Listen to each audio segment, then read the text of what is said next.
కేసీఆర్ మరోసారి చంద్రబాబుని నమ్ముకున్నారా?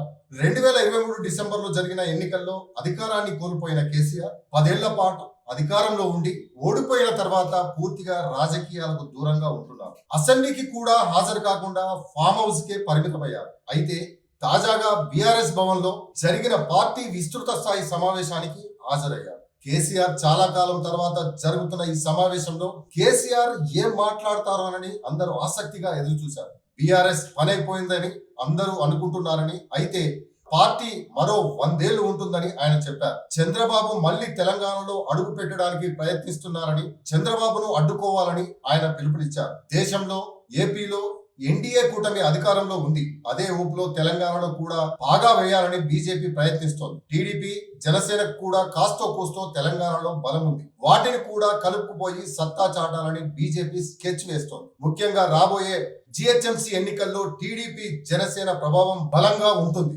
పైగా ఇటీవల చంద్రబాబు కూడా తెలంగాణలో పార్టీ బలోపేతంపై కాస్తో కూస్తో ఫోకస్ పెట్టారు. తీగల కృష్ణారెడ్డి, బాబు మోహన్ లాంటి నేతలు కూడా మళ్లీ టీడీపీ గూటికే చేరారు. ఎన్డీఏ పార్టీలన్నీ ఇక్కడ కలిసి పోటీ చేయడం ద్వారా అధికారాన్ని కైవసం చేసుకోవాలనుకుంటున్నాయి. ఇదే విషయాన్ని కేసీఆర్ మరోసారి పార్టీ శ్రేణులకు వివరించారు. బీజేపీ ప్రస్తావన లేకుండా కేవలం చంద్రబాబును మాత్రమే టార్గెట్ చేస్తూ ఆయన పేర్కొన్నారు. వాస్తవానికి కేసీఆర్ కు ఇది అలవాటే. పార్టీ కష్టాల్లో ఉందనుకున్నప్పుడు సెంటిమెంట్ రగల్చడం, దాన్ని సొమ్ము చేసుకోవడం కేసీఆర్ కు వెన్నతో పెట్టిన విద్య.